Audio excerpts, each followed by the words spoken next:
গভীর সমুদ্রে বরগুনা উপকূলের জেলেদের 10টি মাছ ধরা ট্রলারে গণডাকাতি হয়েছে। বুধবার গভীর রাতে ঘটনা ঘটলেও সমুদ্র থেকে তাদের ফিরে আসতে সময় লাগে টানা 24 ঘন্টা। এ ঘটনায় গুলিবিদ্ধ সহ অর্ধশত জেলে আহত হয়েছেন। আহতরা পাথরঘাটা, ভোলা ও মহিপুরের বিভিন্ন হাসপাতাল ও ক্লিনিকে চিকিৎসাধীন রয়েছে। এ ঘটনায় ভোলায় মামলা দায়েরের প্রস্তুতি চলছে বলে জানিয়েছে পুলিশ। ইমরান টিটুর প্রতিবেদনে বিস্তারিত। বঙ্গোপসাগরে ট্রলারে ডাকাতি ও গোলাগুলির ঘটনা জানার পরপরই জেলেদের অপেক্ষায় বরগুনার পাথরঘাটা লঞ্চ ঘাটে দাঁড়িয়েছিলেন তাদের স্বজনরা। এরপর একে একে আহত জেলেদের উদ্ধার করে ঘাটে আনা হয়। আহত জেলেরা জানান, বুধবার গভীর রাতে পাথরঘাটা থেকে 120 কিলোমিটার দক্ষিণ পূর্বে বড় বাইজদা এলাকায় মাছ শিকার করছিলেন তারা। এ সময় সশস্ত্র জলদস্যুরা 3টি ট্রলার নিয়ে এফবি জুনায়েদ ট্রলারের জেলেদের ঘিরে ফেলে। জেলেরা বাধা দিলে গুলি ছোড়ে দস্যুরা। তারপর পাইপ, রড, এবার হইলে যে রেঞ্জ যে নাট খোলে এই রেঞ্জ এই দিয়ে পিড়েছে, আর হইলে যাইয়া মাছ উঠেছে। আর হইলে আমি মরিচে গুঁড়ো মারছি, তখন হইলে যাইয়া আমার সেনাই দিয়ে বুত হয় আর কয় যে ওর মরিচের গুঁড়ো মারছে, আরে উড়ো আরে কুচইয়া গাঙ্গে হারাই দেব। জেলেরা আরও জানান, পাথরঘাটার সগির কোম্পানির মালিকানাধীন এফবি তারেক, এফবি তুফান, নূর মোহাম্মদের এফবি রাজু ও সেলিম চৌধুরীর এফবি মা সহ আরও 9টি ট্রলারের জেলেদের পিটিয়ে ও কুপিয়েছে দস্যুরা। জ্বালানি রসদ সহ শিকার করা মাছ ও জাল দড়ি লুট করে নেয় তারা। এ সময় অন্তত 50 জন জেলে আহত হয়েছেন। ও মারিয়া উদ্দেশ্যে আমাকে বোর্ডে ওই লাভ দিয়ে উঠে গেছে অস্ত্র সহ। আমরা সব ইঞ্জিন রুমে চলে গেছি, এরপর তারা মালামাল নেওয়া শুরু করছে। আমাকে বাইর করে উড়ায় আর পথে পিঠে আর উঠতে দেয় যে পথে রাতে সেনা মেনা হেরা টাক শুরু দিতেছে আর করেছে যে সুন্দরবনের দাওয়াত রয়ে গেল। আহতদের মধ্যে 17 জনকে পাথরঘাটা উপজেলা স্বাস্থ্য কমপ্লেক্সে চিকিৎসা দেওয়া হচ্ছে। এছাড়া গুরুতর 2 জনকে বরিশাল শেরেবাংলা মেডিকেলে পাঠিয়েছেন চিকিৎসক। আমাদের এখানে 13 জন চিকিৎসা নিয়েছে। 13 জনের মধ্যে একজন আছে গানশট ইনজুরি আর আরেকজনের মেজর ইনজুরি আছে। এই 2 জনকে বরিশাল পাঠানো হয়েছে। ঘটনার সত্যতা স্বীকার করে পুলিশ বলছে, দস্যু দমনে যৌথ বাহিনীর সাথে সমন্বয় করে কাজ করছেন তারা। আমাদের মোটামুটি পরিকল্পনা আছে, আমরা মানে সবাই একসাথে কাজ করবে এরকম, এবং কাজ করতেছে কোস্টগার্ড এবং নৌ পুলিশ বা অন্যান্য যারা আছে সমুদ্র পাহারা দেওয়ার জন্য, তারা অলরেডি তাদের কার্যক্রম চালাই যাচ্ছে। ডাকাতির ঘটনায় আহত অন্যান্য জেলেরা ভোলা ও মহিপুরের বিভিন্ন হাসপাতাল ও ক্লিনিকে চিকিৎসাধীন রয়েছেন। ইমরান টিটু, 71, বরগুনা। ট্রলারে ডাকাতির ঘটনা সবশেষ খবর জানাতে বরগুনা থেকে যুক্ত হচ্ছেন সহকর্মী ইমরান টিটু।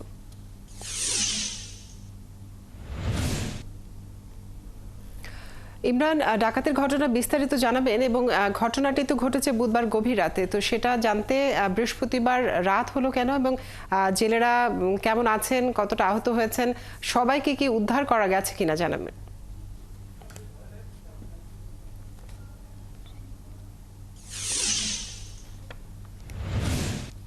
কাজরি, আমি এই মুহূর্তে আছি পায়রা, বলেশ্বর এবং বিষখালী এই 3 নদীর মোহনায়, এবং আপনি আমার পিছনে দেখতে পাচ্ছেন যে এই এলাকাটাই মূলত একেবারেই জেলে শূন্য। জলদস্যুদের যে আতঙ্ক, সেই আতঙ্কে জেলেরা অনেকটা ভীতু সন্ত্রস্ত হয়ে তারা মাছ শিকার থেকে ফিরে এসেছেন।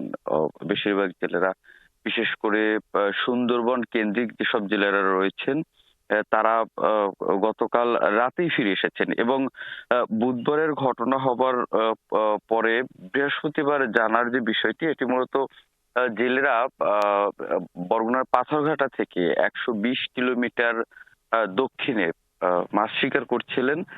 সেটি মূলত মোবাইল নেটওয়ার্কের বাইরে ছিল।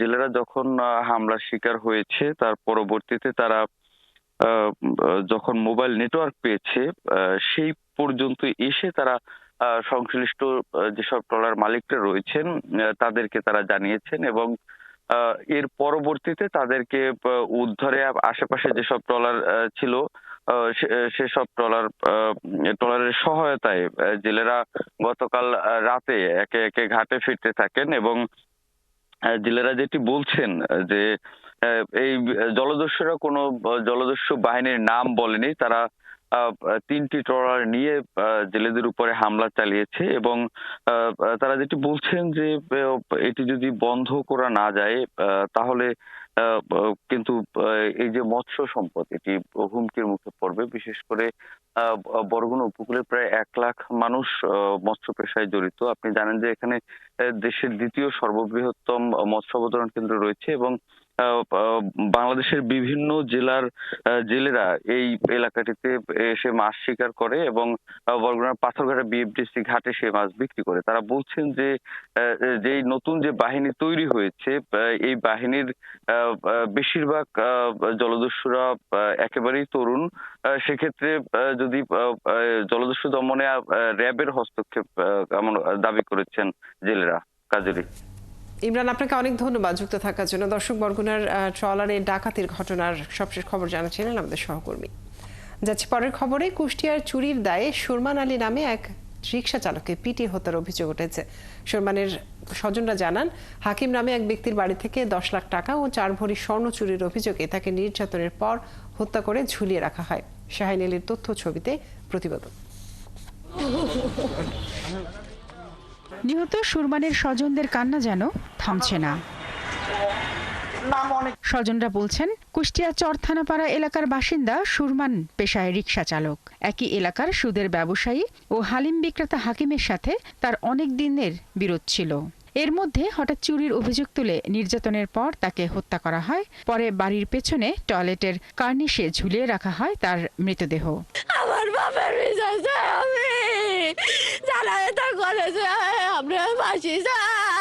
পুরা শরীরে আপনার হলো ড্যাগারের মানে খুঁচানো, আর এই হাতে চারা তোলা, এখানে চারা তোলা, পায়ে রক কাটা। এলাকার লোকজন জানায়, হাকিমের বাড়ি থেকে ঈদের দিন দুপুরে টাকা ও স্বর্ণ চুরি হয়। এরপর চোর সন্দেহে এলাকার দিনমজুর রাজু ও কারিবুলকে বাড়ি থেকে ধরে নিয়ে নির্যাতন করে হাকিম ও তার সহযোগীরা। কিন্তু তারা অস্বীকার করলে তাদের ছেড়ে দিয়ে 3 দিন আগে সুরমানকে ধরে নিয়ে যায় তারা। প্রথম আসে আমাকে জামায় হাত বাঁধলো, চোখ বাঁধলো এবং গাল মানে গালের ভিতরে রুমাল দিয়ে বাঁধলো। বাঁধিয়ে আমি আর দেখতে পাচ্ছি সামনে আমাকে মাছ শুরু করে দিয়েছে। আমি বাড়ি থেকে আসলাম, কি হয়েছে শুনে আসি। তারপরে আমাকে বাড়ি ফিরে ঢোকানোর পরে রাস্তাতে যাওয়ার আগে আমার হচ্ছে যে গেঞ্জি মেঞ্জি সব খুলে দেখছে। গত রাত 3টা বা 4টার দিকে সংবাদ পাওয়া যায় ও আছে মারা গেছে বা গলায় দড়ি নিয়েছে। এবার যাই আমরা দেখি ওখানে যেভাবে গলায় দড়ি নেওয়া হয়েছে সেভাবে একটা মানুষ, সুস্থ মানুষ বা ওইভাবে গলায় দড়ি নেওয়ার কথা না। অর্ধেক মাটির সাথে মিশিয়ে রয়েছে আর অর্ধেক হচ্ছে বাথরুমের প্যানের ইসের সাথে বাঁধা, আংটার সাথে বাঁধা রয়েছে। প্রাথমিক সুরতহালের পর পুলিশ বলছে সুরমানের শরীরে আঘাতের চিহ্ন রয়েছে। ময়নাতদন্তের পর মৃত্যুর কারণ জানা যাবে। হত্যাকাণ্ডের খবর আমরা সকালে যাই, যার পরে দেখি একটা হত্যাকাণ্ডের ঘটনা। সুলমান খান নামে এক ব্যক্তি মেরে ঝুলে রেখেছেন। তো এই হত্যাকাণ্ডের ঘটনায় আমরা 3 অভিযুক্তকে, প্রধান আসামি সহ 3 জনকে আমরা হেফাজতে নিয়েছি এবং এই ঘটনায় মামলা রুজু হয়েছে। শারমিন স্বপ্না, ৭১। নিজের বাবা মা বোনকে মারধরের অভিযুক্ত কুমিল্লার মুরাদনগরের নবিয়াবাদ এলাকার সৌদি প্রবাসী আবুল হাশেমের বিচারের দাবিতে সোচ্চার হয়েছে এলাকাবাসী। তার স্বজনদের অভিযোগ, বোনের ছেলেকে বিদেশে নেওয়ার টাকা দিতে দেরি হওয়ায় মঙ্গলবারই তাণ্ডব করে হাশেম। পরে সে ছবি ছড়িয়ে পড়ে সামাজিক যোগাযোগ মাধ্যমে। এ নিয়ে ছেলের নামে মামলা দায়ের করেছেন হাশেমের বাবা। তবে হাশেম ক্যামেরায় কথা বলতে রাজি হয়নি।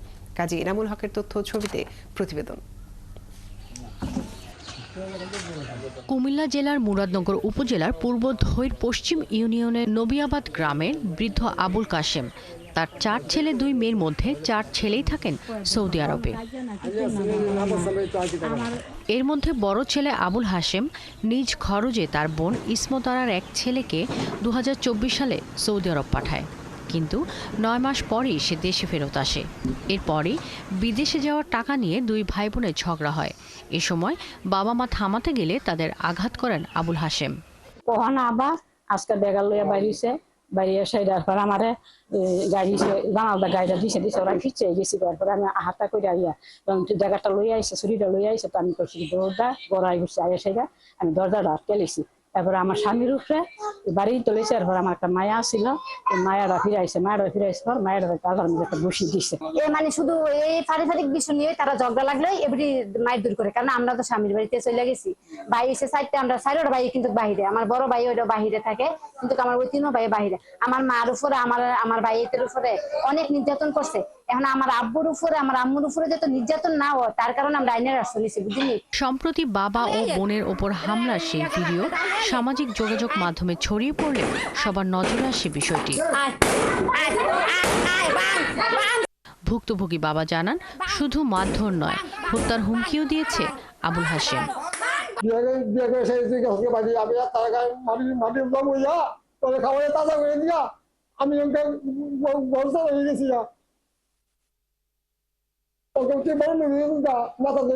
এদিকে হামলার ঘটনায় আবুল কাশেম বাদী হয়ে ছেলে সহ 3 জনকে আসামি করে থানায় লিখিত অভিযোগ করেছেন। পুলিশ কর্মকর্তা জানান, তদন্ত করে প্রয়োজনীয় ব্যবস্থা নেওয়া হবে। অভিযোগ পেয়েছি, এই বিষয়ে প্রয়োজনীয় আইনগত ব্যবস্থা গ্রহণ করা হচ্ছে। এ বিষয়ে অভিযুক্ত আবুল হাশেমের সাথে যোগাযোগ করা হলে তিনি ক্যামেরার সামনে কোনো কথা বলতেই রাজি হননি। শাকিলা শম্পা, ৭১। ঈদের পর গাইবান্ধার হরিপুর চিলমারিতে নির্মাণাধীন তিস্তা সেতুতে ঘুরতে যাওয়া মা মেয়েকে উত্ত্যক্তের ঘটনা জেরে এলাকায় মাইকিং করে নদী পাড়ের 2 গ্রামবাসীর মধ্যে সংঘর্ষের ঘটনা ঘটেছে। এই ঘটনায় উভয় পক্ষের নারী পুরুষ সহ অন্তত 20 থেকে 25 জন আহত হয়েছেন। বৃহস্পতিবার কয়েক দফায় এই সংঘর্ষের ঘটনা ঘটে। পুলিশ জানায়, গত 4 এপ্রিল চিলমারির রমনা ইউনিয়নের দক্ষিণ খড়খড়িয়া গ্রামের বশির উদ্দিনের মেয়ে ও তার স্ত্রী সেতুতে ঘুরতে যায়।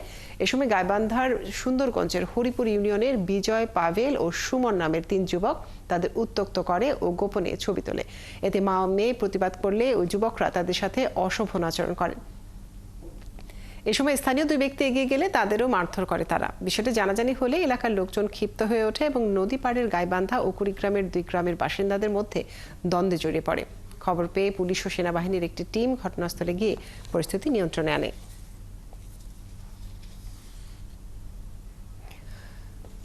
নারায়ণগঞ্জের সোনারগাঁয়ে পারিবারিক কলহের জেরে শরীরে আগুন দেয়া যুবক আশিকুর রহমান মারা গেছেন।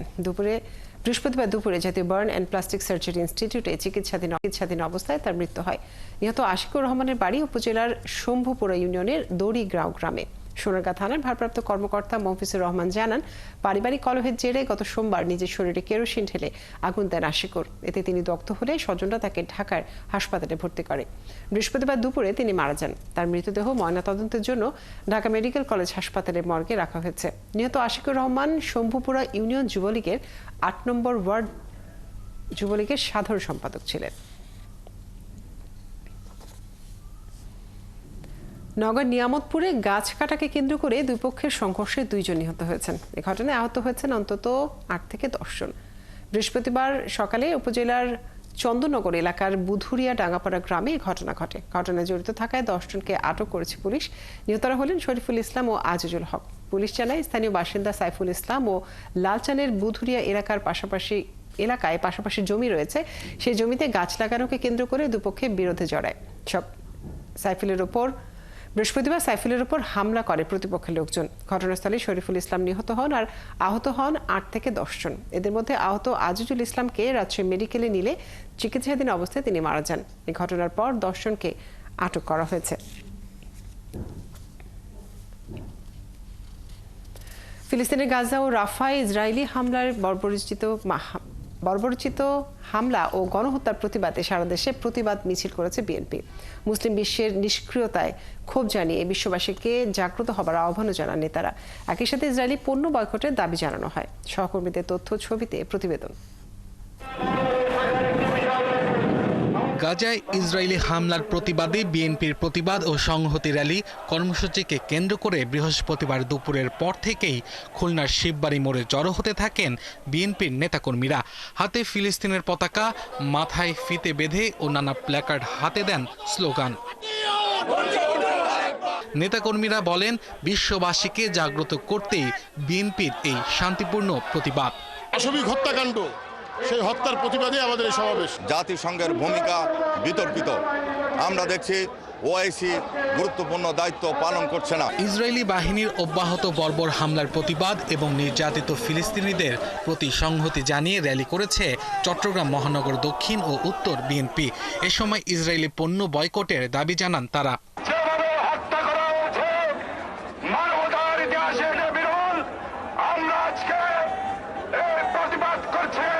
রংপুর নগরীর গ্র্যান্ড হোটেল মোড় থেকে র্যালি বের হয়ে টাউন হলে গিয়ে শেষ হয়। নেতারা জানান বিশ্ব জনমত গড়ে তুলতেই বিএনপির এই উদ্যোগ।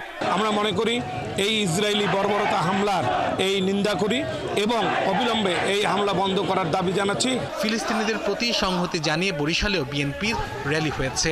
এতে অংশ নেন ছাত্রদল, যুবদল সহ বিভিন্ন সংগঠনের প্রতিনিধিরা। ফিলিস্তিন মুক্ত হোক, গাজাবাসী শান্তি পাক এ স্লোগানে মিছিল করেছেন রাজশাহী জেলার বিএনপির নেতাকর্মীরা। সামাজিক সংগঠনের প্রতিনিধিরা এই বিক্ষোভ মিছিলে অংশ নেন।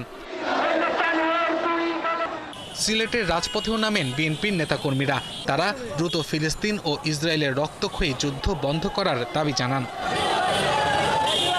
ফিলিস্তিনিদের পক্ষে বর্বরতার বিরুদ্ধে স্লোগান দিতে দিতে গাজীপুর শিববাড়ি মোড় এলাকায় আসেন বিএনপির নেতাকর্মীরা। র্যালিতে লোকারণ্য হয়ে পড়ে পুরো এলাকা। ফিলিস্তিনে নারী, শিশু ও সাধারণ মানুষের ওপর ইসরায়েলের চলমান সহিংসতার প্রতিবাদে নারায়ণগঞ্জের প্রতিবাদী র্যালি করেছে বিএনপি। কুমিল্লার র্যালিতে বিএনপির নেতাকর্মীরা দলীয় পতাকার পাশাপাশি ফিলিস্তিনিদের পতাকা প্রদর্শন করেন। একই সঙ্গে তারা ইসরায়েলি পণ্য বর্জনের দাবিতে স্লোগান দেন। মুসলিম বিশ্বের নিষ্ক্রিয়তায় ক্ষোভ জানিয়ে ইসরায়েলের বিরুদ্ধে প্রতিরোধের আহ্বান জানান ফরিদপুরের বিএনপি নেতারা। আব্দুল আল মামুন, ৭১। সিলেটের গোয়াইনঘাটে বেহাল সড়কের কারণে বিছানাকান্দিতে পর্যটকের সংখ্যা কমেছে, বাড়ছে দুর্ঘটনাও। অথচ ১৩ বছরেও সড়কটির সংস্কার শেষ হচ্ছে না। এলাকার লোকজনের দাবি, ছোট বড় গর্তের কারণে ৫০ কিলোমিটার পথ যেতে সময় লাগছে ৩ থেকে ৪ ঘন্টা। সড়ক বিভাগের প্রকৌশলী জানান, রাস্তার কাজ চলছে। ২০২৫ সালের ডিসেম্বরে কাজ শেষ হবে। মুহিত দিদারের তথ্য ছবিতে প্রতিবেদন। সিলেট শহর থেকে বিছানাকান্দির দূরত্ব প্রায় ৫০ কিলোমিটার। যেতে হয় গোয়াইনঘাট শালুকটিকল সড়ক দিয়ে।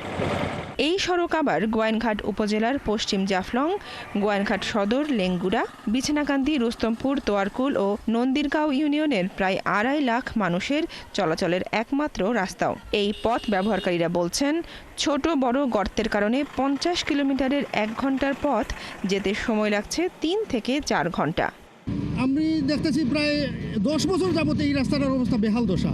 একটি সিএনজি আসতে পারে না, একটি ভালো লোক মানের গাড়ি নিয়ে আসলে ওই গাড়িগুলো ওই রাস্তাতে রাখিয়া ভেঙে যায়। বাংলাদেশের বিভিন্ন জায়গা থেকে যে পর্যটকরা আসে, কিন্তু রাস্তার কারণে একবার আসে, দ্বিতীয়বার কিন্তু আর আসতে পারে না। এলাকার লোকজন জানান, শালুকটিকর বাজার থেকে তোয়াকুল ইউনিয়নের পেরেকখাল ব্রিজ পর্যন্ত ছোট বড় অসংখ্য গর্তের সৃষ্টি হয়েছে। এতে প্রতিদিন হাজার হাজার যানবাহন ঝুঁকি নিয়ে চলাচল করছে। এগুলিয়া যেতে দেখা যায়, এখানে বাঙ্কা থাকার কারণে কিছু আমরা ডানবাউ জোগাড় কারণে আমরা গাড়ি উল্টে যায়, বাংসুর হয়। এটা রাস্তার মাঝে ডালাই দেওয়ার পরে এমনি পাথর উঠিয়ে যায়, এমন ধরনের কাজ হয়েছে।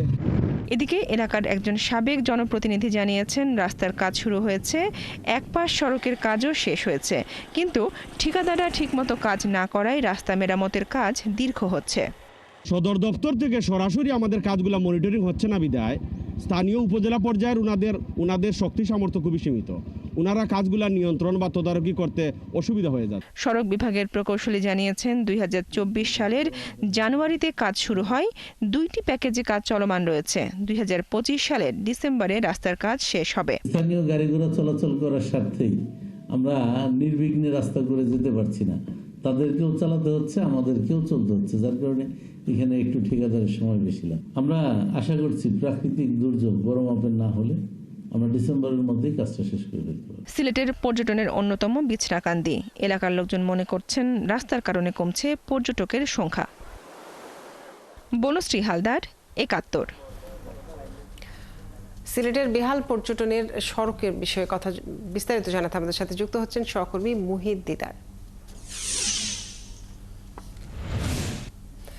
দিদার, সড়কটির সংস্কার কাজ কখন শেষ হবে, এ বিষয়ে প্রশাসন কি বলছে?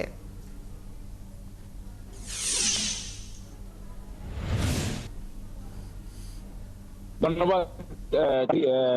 আসলে সিলেটের অনেকগুলো পর্যটক স্থানের মধ্যে অন্যতম হচ্ছে সৌন্দর্যের লীলাভূমি বিছনাকান্দি। বিছনাকান্দি হচ্ছে সিলেটের শালিটকর থেকে গোয়াইনঘাটের যে রাস্তা, এই দীর্ঘ রাস্তাটি যোগাযোগ ব্যবস্থা এতই খারাপ যে পর্যটকরা বলতে বসেছেন সেই বিছনাকান্দি। আমরা স্থানীয়দের সাথে কথা বলেছি, তারা বলেছেন যে ঠিকাদাররা কাজ নিয়েছেন কিন্তু ঠিক সময় কাজ করছেন না, কাজ ফেলে রেখেছেন। এর জন্য দুর্ভোগ পোহাতে হচ্ছে স্থানীয় জনসাধারণের। আমরা কথা বলেছি সিনিয়র সহকারী প্রকৌশলী শহীদুল ইসলামের সাথে। তিনি বলেছেন যে 2024-এর প্রথম দিকে 2টি প্যাকেজে প্রায় 28 কোটি টাকা কাজ শুরু হয়েছিল, কিন্তু জনসাধারণের স্বার্থে তারা এক সাইটে কাজ করছেন, অন্য সাইট যান চলাচলের জন্য রেখেছিলেন, কিন্তু এর কারণে কাজ ধীরে গতিতে চলছে। ঠিকাদাররা ঠিক কাজ বুঝিয়ে দিতে পারে না, এর জন্য তারা বিভিন্ন কারণে কাজ সময় বাড়িয়েছেন। তারা আশা করছেন যে 2025-এর ডিসেম্বরে যদি বড় ধরনের কোনো দুর্যোগ না হয় তাহলে তারা কাজ বুঝিয়ে দিতে পারবেন বলে আমাদেরকে জানিয়েছেন। দিদার, আপনাকে অনেক ধন্যবাদ যুক্ত থাকার জন্য। দর্শক, আমাদের সাথে সিলেট থেকে যুক্ত ছিলেন আমাদের সহকর্মী। শিশু নির্যাতনের অভিযোগে বিভিন্ন সামাজিক যোগাযোগ মাধ্যমে আলোচিত শারমিন শিলা ওরফে ক্রিম আপাকে গ্রেপ্তার করেছে আশুলিয়া থানা পুলিশ। বুধবার রাতে তার বিরুদ্ধে আশুলিয়া থানায় শিশু আইন 2013 অনুসারে সাভার উপজেলা মহিলা বিষয়ক কর্মকর্তা কাজী ইসরাত জামান মামলা করেন। পরে বৃহস্পতিবার রাত 9:30টার দিকে তাকে গ্রেপ্তার করা হয়। মামলার বিষয়ে আশুলিয়া থানার ভারপ্রাপ্ত কর্মকর্তা কামাল হোসেন জানান, শারমিন শিলা গত 30 মার্চ নিজের ফেসবুক আইডিতে একটি ভিডিও পোস্ট করেন যা ভাইরাল হয়। ওই ভিডিওতে দেখা যায় তিনি তার মেয়ে শিশুকে জোর করে কেক জাতীয় কিছু খেতে বাধ্য করছেন। তিনি ভাইরাল হওয়ার জন্য 1 বছর ধরে 2 শিশু সন্তানের প্রতি মাতৃসুলভ আচরণ না করে শিশুদের আঘাত, উৎপীড়ন, অবহেলা সহ তাদের প্রতি নিষ্ঠুর আচরণ করছেন। এ ধরনের আচরণের কারণে শিশুরা শারীরিক ও মানসিকভাবে বিকারগ্রস্ত হয়ে পড়েছে বলেও জানান তিনি। প্রতি বছর যেরকম গতানুগতিকভাবে বাজেটে লাফিয়ে লাফিয়ে জিনিসপত্রের দাম বাড়ে, এবার তেমন হবে না বললেন অভ্যন্তরীণ সম্পদ বিভাগের সচিব ও জাতীয় রাজস্ব বোর্ড NBR এর চেয়ারম্যান। একই সঙ্গে তিনি ভ্যাটের অডিট এবং ট্যাক্স দেওয়ার ক্ষেত্রে ব্যবসায়ীদের ভোগান্তি কমিয়ে আরও সহজ করার উদ্যোগ নেওয়ার কথা জানান। চট্টগ্রামে প্রাক বাজেট আলোচনায় ব্যবসায়ীদের এক সভায় তিনি কথা বলেন। সাইফুল ইসলাম শিল্পীর তথ্য ছবিতে প্রতিবেদন। দুপুরে Chittagong chamber of commerce industry আয়োজিত প্রাক বাজেট আলোচনায় অংশ নেন ব্যবসায়ীরা। এ সময় তারা বলেন, অন্তর্বর্তীকালীন সরকার দায়িত্ব নেওয়ার পর সরকারের নানামুখী পদক্ষেপ ও কার্যকরী ব্যবস্থা নেওয়ার ফলে স্থিতিশীল হচ্ছে দেশের অর্থনৈতিক পরিস্থিতি। একই সাথে কার্যকরী ভূমিকার কারণে নাগালে এসেছে দ্রব্যমূল্য। তারা আরও বলেন, বিভিন্ন সেবা সংস্থাগুলোতে সাধারণ মানুষ ও ব্যবসায়ীদের হয়রানি কমেনি। তাই আসন্ন বাজেটে আমদানি রপ্তানি পণ্যের ক্ষেত্রে শুল্ক হ্রাস এবং ভ্যাট ট্যাক্স কমিয়ে ব্যবসায়ী ও বিনিয়োগ বান্ধব অর্থনীতি গড়ে তোলার ক্ষেত্রে NBR এর সহযোগিতা কামনা করেন। ভ্যাট একটা ডাইরেক্ট ট্যাক্স, এটাকে আর একটু কমাইয়ে মানুষের সুবিধা যাতে হয় সেটার জন্য আমি ওনাকে অনুরোধ জানাবো। এই অডিটটাকে কিভাবে সিম্পলিফাই করা যায় এবং হয়রানি থেকে মুক্ত করা যায়, এই ব্যাপারে আমাদের প্রস্তাব থাকবে। এখন ইনভেস্টমেন্ট করার মতো তো উৎসাহ পাচ্ছে না, যেখানে পদে পদে আমরা হ্যারাসমেন্টের শিকার। কিন্তু NBR চেয়ারম্যান ব্যবসায়ীদের আশ্বস্ত করে বলেন, বাজেট যে লাফিয়ে লাফিয়ে বাড়ে এবং গতানুগতিক যে বাজেট হয় এবার তা হবে না। ব্যবসায়ীদের ভ্যাট ট্যাক্স দেওয়ার ক্ষেত্রে হয়রানি দূর করে ভ্যাটের রিটার্ন ফ্রিকোয়েন্সি কমিয়ে দেওয়ার আশ্বাস দেন NBR চেয়ারম্যান। বন্ড এবং নন বন্ডের মধ্যে যে প্রবলেমটা, যে বন্ডেড ওয়্যার হাউস নন বন্ডের সাথে করতে গেলে আবার নতুন করে ট্যাক্স ভ্যাট এগুলো দিতে হয়, এগুলোকে আমরা আরো সহজ করবো। এটা আমরা এবার করে ফেলবো ইনশাআল্লাহ। ভারত বাংলাদেশের রপ্তানি পণ্য তৃতীয় দেশে পাঠানোর ক্ষেত্রে দীর্ঘদিনের ট্রান্সশিপমেন্ট সুবিধা বাতিল প্রসঙ্গে তিনি বলেন, এতে বাংলাদেশের তেমন ক্ষতি হবে না। কমার্স মিনিস্ট্রি এটা নিয়ে কাজ করছে এবং এগুলো ন্যাশনাল ইস্যু। আমাদের জাতীয় পর্যায়ে এগুলো নিয়ে কাজ হচ্ছে, আপনারা নিশ্চয়ই খবর পাবেন। প্রাক বাজেট আলোচনায় চট্টগ্রাম চেম্বারের পক্ষ থেকে NBR-কে আয়কর বিষয়ে 19টি ভ্যাটের ওপর 40টি এবং শুল্ক সংক্রান্ত 50টি প্রস্তাব দেন চট্টগ্রামের ব্যবসায়ীরা। হাসিবা আলী বর্ণা, 71। জামালপুরের সরিষাবাড়ি তারাকান্দি যমুনা সার কারখানায় প্রায় 30 কোটি টাকা মূল্যের সার আত্মসাতের ঘটনায় বরখাস্ত বাণিজ্যিক ব্যবস্থাপক ওয়াইসুর রহমান সহ 6 কর্মকর্তার বিরুদ্ধে আদালতে মামলা দায়ের করেছে দুদক। কিশোরগঞ্জ দুদক সমন্বিত জেলা কার্যালয়ের উপপরিচালক ইকবাল হোসেন বাদী হয়ে 8 এপ্রিল জামালপুরের আদালতে 6 জনের বিরুদ্ধে এই মামলাটি দায়ের করেন। জামালপুর দুদক সমন্বিত জেলা কার্যালয়ের উপপরিচালক মলয় কুমার সাহা জানান, মামলা করার আগে দুদক দীর্ঘদিন ধরে এ নিয়ে তদন্ত করেছে।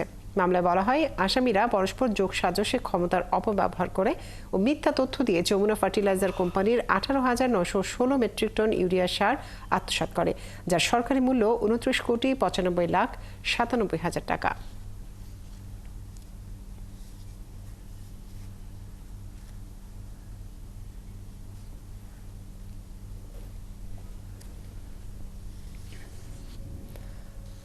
দর্শক, দেশযোগের এই পর্যায়ে জেনে নেব বাজারের খবর। চট্টগ্রাম থেকে যুক্ত হচ্ছেন সহকর্মী রাজীব পড়ুয়া।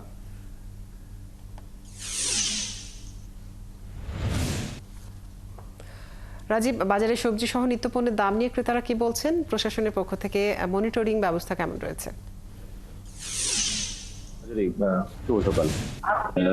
আজকে সকালে বাজারে এখনো কিন্তু ক্রেতার সমাগম তেমন নেই, কিন্তু ক্রেতার সমাগম না থাকলেও আমরা দেখছি যে সবজির দাম কিন্তু আসলে বেশ চড়া। গত এক সপ্তাহ ধরে আসলে ঈদের পরবর্তীতে আমরা দেখছি সবজির বাজার বেশ চড়া। কিন্তু গ্রীষ্মকালীন যে সবজিগুলো রয়েছে সেগুলোর দাম প্রতি কেজিতে প্রায় 20 থেকে 30 টাকা পর্যন্ত বেড়ে গেছে। বিশেষ করে ঝিঙ্গার কথা যদি বলি, ঝিঙ্গা বিক্রি হচ্ছে 120 টাকা, যেটি গত সপ্তাহ আমরা দেখেছি 100 টাকা বিক্রি হচ্ছে। এর বাইরে অন্যান্য যে সবজি রয়েছে, বিশেষ করে চিচিঙ্গা, ধুন্দুল, ঢেঁড়স, সবগুলো সবজি বিক্রি হচ্ছে 80 টাকা, লাউ বিক্রি হচ্ছে 60 টাকা করে।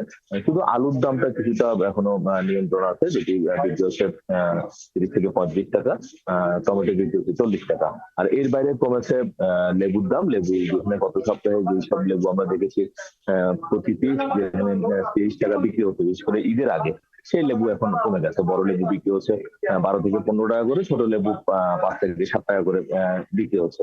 আর কাঁচামরিচের দাম এখন একটু কমেছে, কাঁচামরিচ বিক্রি হচ্ছে 40 থেকে 50 টাকা। এবং বিক্রেতা তারা বলছেন যে সবজি সরবরাহ কিছুটা ঘাটতি আছে, বিশেষ করে শীতকালীন সবজিটা চলে যাচ্ছে প্রায় শেষ, আর গ্রীষ্মকালীন সবজিটা আসা শুরু করেছে। তো যার কারণে ঘাটতি কিছুটা সরবরাহ কিছুটা ঘাটতির কারণে মূলত এই সবজির যে বাড়তি দাম। যদি সরবরাহটা আরো বেড়ে যায় তো সেক্ষেত্রে সবজির দাম আরো কিছুটা কমবে। তবে এরপর আমরা যদি মুরগির বাজারের দিকে যাই, মুরগির বাজারে আমরা দেখছি গত সপ্তাহের তুলনায় এই সপ্তাহে সোনালী মুরগির দাম প্রায় 30 টাকার মতো কমেছে। গত সপ্তাহে যে সোনালী মুরগি 30 টাকা বিক্রি হয়েছিল, সেই সোনালী মুরগি আজকে বিক্রি হচ্ছে 290 থেকে 300 টাকা। আর ব্রয়লার মুরগি গত সপ্তাহের মতো বিক্রি হচ্ছে 190 থেকে 20 টাকা করে। এবং দেশি মুরগির দাম কিছুটা কমেছে। দেশি মুরগি আমরা দেখেছি গত সপ্তাহে 650 টাকা করে বিক্রি হচ্ছে, সেখানে আজকে বিক্রি হচ্ছে 620 থেকে 630 টাকা। আর আপনি জানেন চট্টগ্রামে গরুর মাংস এবং খাসির মাংসের দাম বেশ কিছু ধরে একই রকম আছে, যে খাসির মাংস বিক্রি হচ্ছিল 1150 থেকে 1200 টাকা, গরুর মাংস 800 থেকে 900 টাকা। ডিমের দামও অপরিবর্তিত হচ্ছে 120 টাকা করে। তবে এখানে সবজির দামটা পুরো বাজারের মধ্যে সবজির দামটা আমরা দেখছি বেশ বাড়তি। আর আদা, রসুন, পেঁয়াজের কথা যদি বলি, আদা, রসুন, পেঁয়াজের দাম যেমন গত সপ্তাহে যেমন ছিল, পেঁয়াজের দাম বেশি, পেঁয়াজ 40 থেকে 45 টাকা বিক্রি হচ্ছে, আজকে সেই দামে বিক্রি হচ্ছে।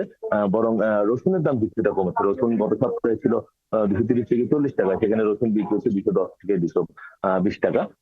আদা গত সপ্তাহে ছিল 120 থেকে 30 টাকা, সেটি কিছুটা বেড়েছে 140 থেকে 150 টাকা পর্যন্ত বেড়েছে।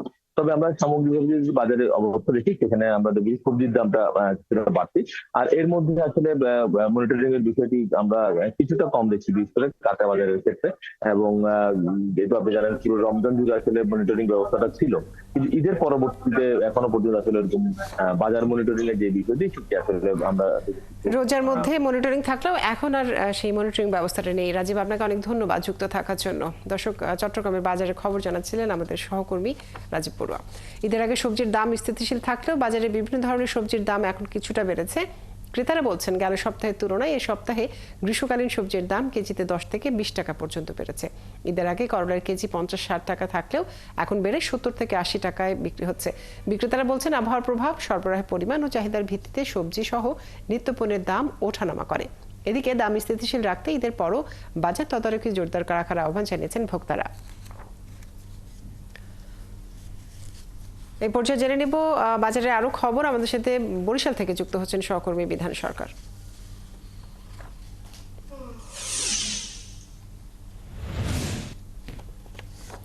বিধান, আমরা জেনেছি ঈদের পর সবজির দাম বেড়েছে, বরিশালের কি অবস্থা? এছাড়া মাছ মাংস সহ নিত্যপণ্যের দাম কেমন দেখছেন জানাবেন।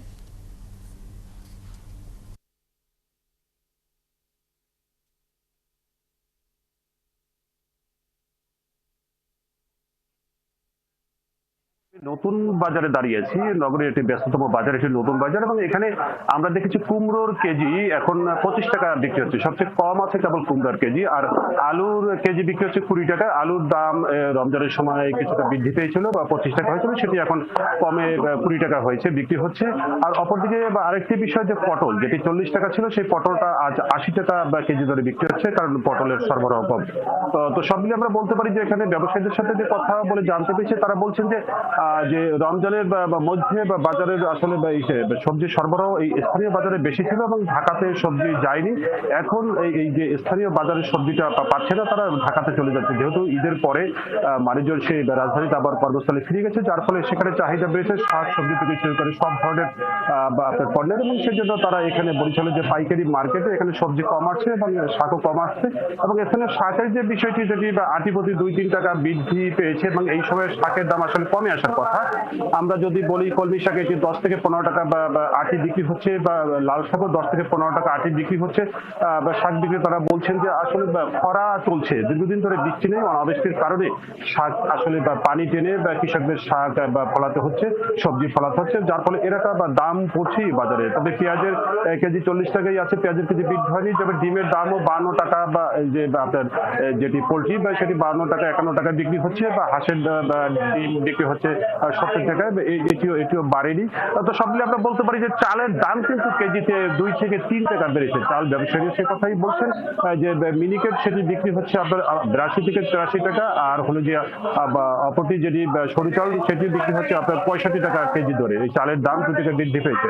আর একটু জানতে চেয়েছেন আপনি, যদি মাংসের দাম যদি বলি, এখানে আপনার গরুর মাংস এখন 800 টাকা কেজি বিক্রি হচ্ছে, খাসির মাংসের দাম 1100 টাকা কেজি বিক্রি হচ্ছে, এবং আমাদের যে স্থানীয় মুরগি যেটি, সেটি 550 টাকা কেজি বিক্রি হচ্ছে। অপরদিকে ব্রয়লারের দাম 160 টাকা কেজি বিক্রি হচ্ছে, সেটি একটু কমেছে।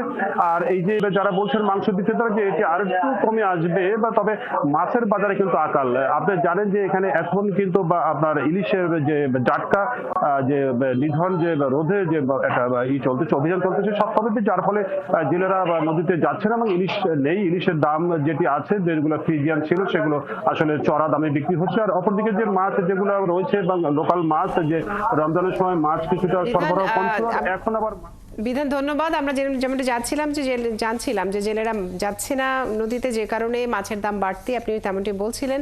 আপনাকে অনেক ধন্যবাদ যুক্ত থাকার জন্য। দর্শক, বরিশাল থেকে যুক্ত ছিলেন আমাদের সহকর্মী। বাঙালির প্রাণের উৎসব বাংলা নববর্ষ আসতে বাকি মাত্র কদিন। পুরাতন বছর বিদায় দিয়ে নতুন বছর বরণ করে নিতে প্রস্তুত যশোরবাসী।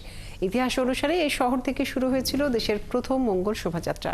এই বছরও শোভাযাত্রা সফল করতে জেলা সাংস্কৃতিক অঙ্গনে চলছে শেষ মুহূর্তের প্রস্তুতি। এস.এম. ফরহাদের তথ্য ছবিতে প্রতিবেদন। বাঙালির প্রাণের উৎসব পহেলা বৈশাখ উদযাপনের আয়োজন ঘিরে চারিদিকে সাজ রব। বাংলা নতুন বছর শোভাযাত্রা, নাচ গান, কবিতা আর ঢাকের তালে বরণ করতে প্রস্তুত যশোরবাসী।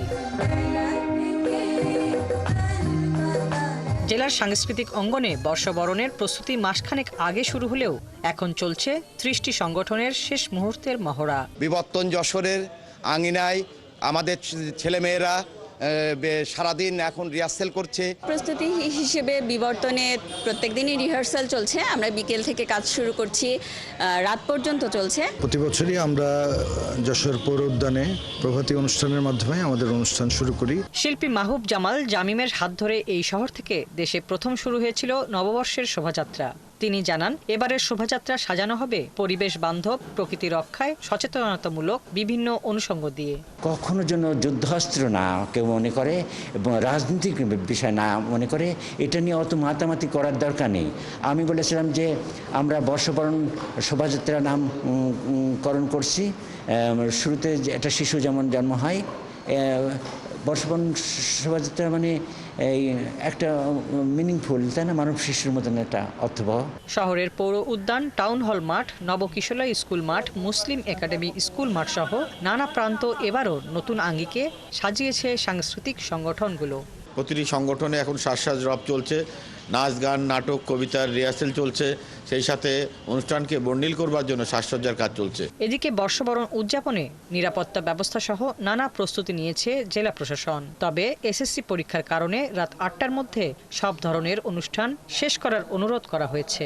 জাতীয় সঙ্গীত এবং এসো হে বৈশাখ এসো এসো এই গানের মাধ্যমে আমাদের কালেক্টরেট চত্বর থেকে, যেটা এক পর্যন্ত আমরা বৈশাখী শোভাযাত্রা বলি বা আনন্দ শোভাযাত্রা বলি, সরকার যেটা নির্ধারণ করে দিবে সেই স্লোগান নিয়েই কিন্তু আমাদের শোভাযাত্রাটা বের হবে।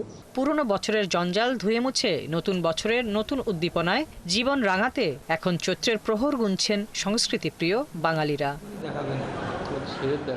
হাসিবা আলী বর্ণা, ৭১। বাংলা বর্ষবরণ উপলক্ষে ব্যস্ত হয়ে পড়েছেন কিশোরগঞ্জের কুলিয়ারচরের মৃৎশিল্পীরা। শিল্পীরা জানান বিলুপ্ত হয়ে যাচ্ছে ঐতিহ্যবাহী এই মৃৎশিল্প।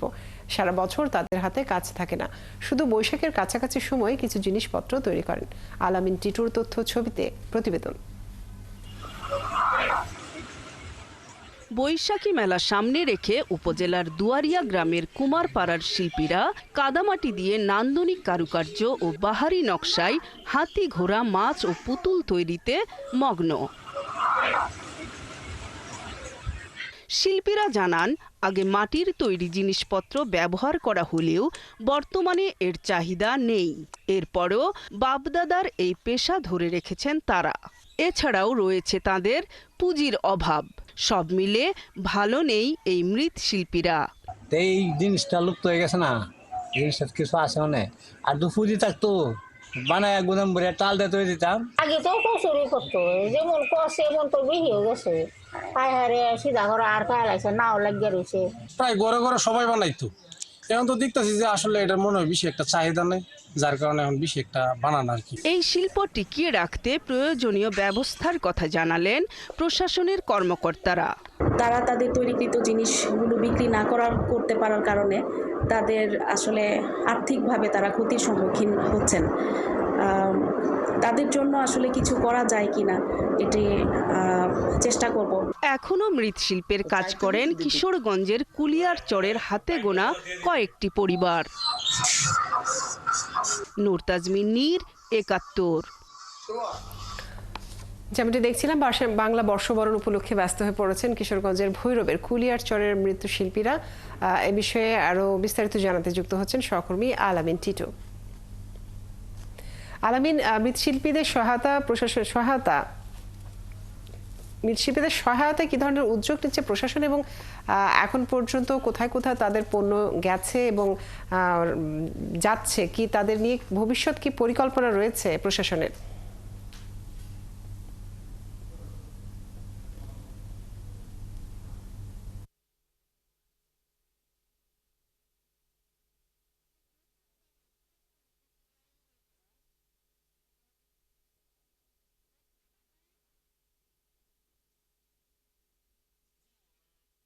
আপনাকে ধন্যবাদ যে আপনি যেমনটি জানেন, নববর্ষকে সামনে রেখে কিশোরগঞ্জের কুলিয়ারচরের কুমারপাড়ায় কিন্তু ব্যস্ততা বেড়েছে। যদিও আমরা জানতে পেরেছি যে এই নববর্ষকে সামনে রেখে তারা হাতে গোনা কয়েকটি পরিবার শিল্পটিকে ধরে রেখেছেন।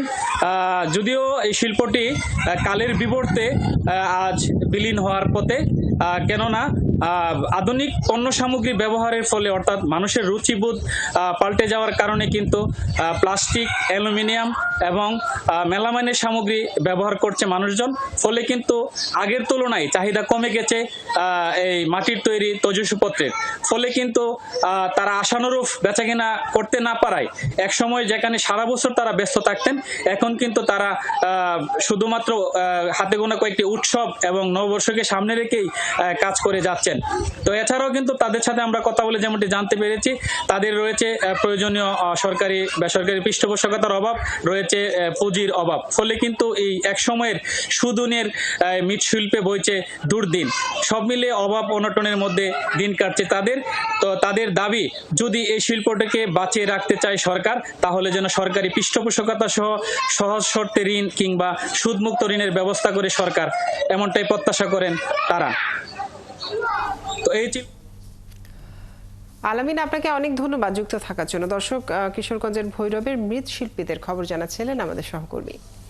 বৈশাখ রাঙাতে মানিকগঞ্জে ক্ষুদ্র ও মাঝারি নারী উদ্যোক্তাদের ব্যস্ততা বেড়েছে। বিভিন্ন রং ও ডিজাইনের বৈশাখী পোশাক তৈরি করছেন তারা, আর এসব পোশাক বিক্রি হচ্ছে উদ্যোক্তা হাউসগুলোতে। কেউ আবার অনলাইনেও বিক্রি করছেন। উৎসব উদযাপনে জেলা প্রশাসন থেকেও নেওয়া হয়েছে নানা ব্যবস্থা। মনিরুল ইসলাম মিহিরের তথ্য ছবিতে প্রতিবেদন। বৈশাখকে ঘিরে দম ফেলার সময় নেই মানিকগঞ্জের ক্ষুদ্র ও মাঝারি উদ্যোক্তাদের। চলছে নানা নকশার পোশাক তৈরির কাজ।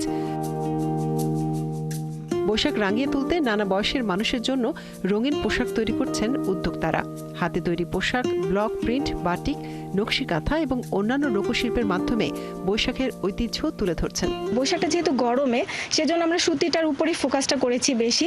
সুতি কাপড়ের উপরেই সাধারণত আমরা আমাদের সুই সুতার কাজগুলো করেছি। এছাড়াও অনেকে লাল এবং সাদাটা বেশি প্রাধান্য দিয়ে থাকে, তবে আমরা লাল এবং সাদাটার পাশাপাশি অন্যান্য সকল রঙের প্রতি বেশি গুরুত্ব দিয়েছি। কমলা, হলুদ, সবুজ সব ধরনের ড্রেসে এবার আছে।